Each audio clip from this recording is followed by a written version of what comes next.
the thing is that if Christians want to continue to live in a world created and do the work that God sent us to do, we must consider the risk in handing over the reins of our daily experiences to these forces being concocted by Mark Zuckerberg called the MetaVerse. There are some forces that are too strong for most people's wills to resist. Again, like I said, like opioid or meth addictions. I mean, the old internet is already powerful enough. You know, the social media on the internet, the pornography streaming, the video gaming. But think about what an updated version of pornography would be like on the MetaVerse. The consumer is going to be fully immersed. He's not going to be able to distinguish reality from fiction.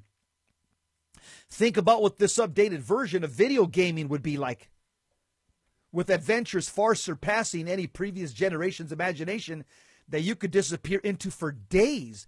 And think about what social media would mean if you could just enter into each other's posts as they travel to Portugal or snorkel in the Bahamas or attend a concert. Before the MetaVerse fully emerges, likely in the next decade, some serious prayerful discernment is necessary on whether or to what degree we as Christians should enter it. Because while we may gain an endlessly fascinating digital world, we could also lose our very souls. Remember, demons traffic in the senses. Demons traffic in our senses. As St. John Vianney said, we must watch over our mind, our hearts, and our senses, for these are the gates by which the devil enters in. And once the devil enters through our senses, guess what?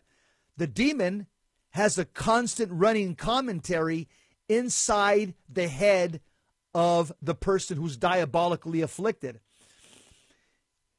If you search for and listen or read Jeffrey Dahmer, who killed 17 people, serial killer, who's dead now, received the death penalty.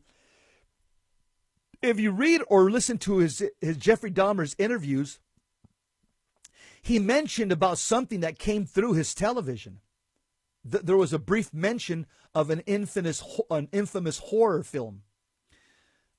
The fact is, it's a fact that evil spirits and their human agents do transmit all sorts of messages through films and characters depicted by script writers in many films on the preternatural, and they're propagated under the direction of evil spirits.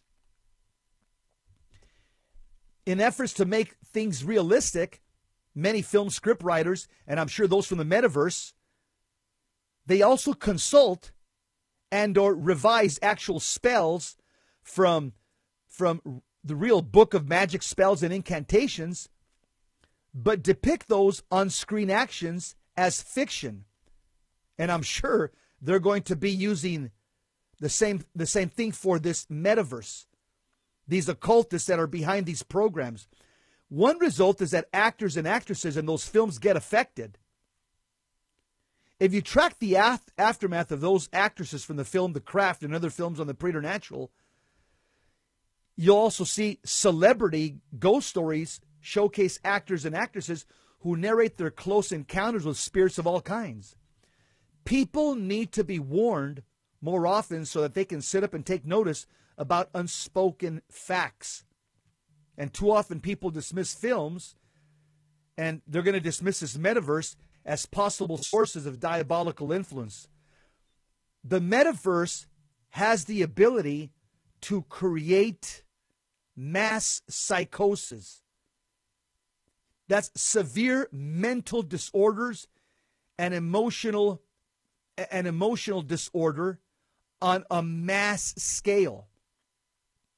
That's what it has the possibility of doing. And this is something that as Catholics, we also have to realize that they're targeting our children. Because the MetaVerse apps, it's going to allow children access to enter digital sex clubs. That's right. There was a researcher who went undercover in the metaverse as a 13-year-old girl, and she witnessed, this researcher witnessed grooming, graphic sexual material, and threats of rape. The researcher, the BBC reported, used an app with a minimum age rating of 13 and visited a virtual reality sex club where other users, other avatars, were simulating explicit acts. The researcher, whose online presence depicted said that he was a 15-year-old girl, was shown sex toys and condoms and approached by several adult men.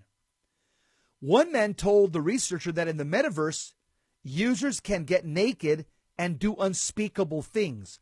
Other users approached the researcher while in the metaverse and discussed erotic role-playing. The National Society for the Prevention of Cruelty to Children, dedicated to the welfare of children, warned that some of the apps in the metaverse are dangerous by design, as there is very little content moderation in the metaverse. For instance, the app used by the researcher to access the metaverse, VR Chat, allows its users to access any number of immersive chat rooms. Some of these rooms are as innocuous as digital McDonald's, while others allow users to watch and participate in pole dancing or even attend digitally immersive strip clubs. It's the National Society for the Prevention of Cruelty to Children in Great Britain said it's children being exposed to entirely inappropriate, really incredibly harmful experiences. This is a product that is dangerous by design, the metaverse, because of oversight and neglect. We are seeing products rolled out without any suggestion that safety has been considered. And Jess Sherwood, a researcher who went undercover as well, he said this: I was surprised how totally immersed in the spaces you are. I started to feel like a child again. So when grown men were asking why I wasn't in school and encouraging me to engage in VR sex acts, it felt all the more disturbing, close quote. Another undercover researcher said the VR chat definitely felt more like an adult playground than a child's. A lot of rooms were overtly sexualized in pink neon, similar to what you might see in the red light district in Amsterdam or in the more seedy parts of London's Soho at night. Instead, sex toys were on display. And Catherine Allen, founder of a UK-based augmented and digital reality consulting firm, said that while VR can be fun and surreal, it also tends to be quite traumatic and disturbing. She described an incident in a Meta-owned app where she and a 7-year-old girl were surrounded by a group of men who joked about raping them. VR Chat said that it was working hard to make itself a safe and welcoming place for everyone, and that predatory and toxic behavior has no place on the platform. Yeah, I believe them. I believe them as far as I can spit. This is another tool in the culture of death, and this is something that is going to make, again, the job of mom and dad is going to be more challenging.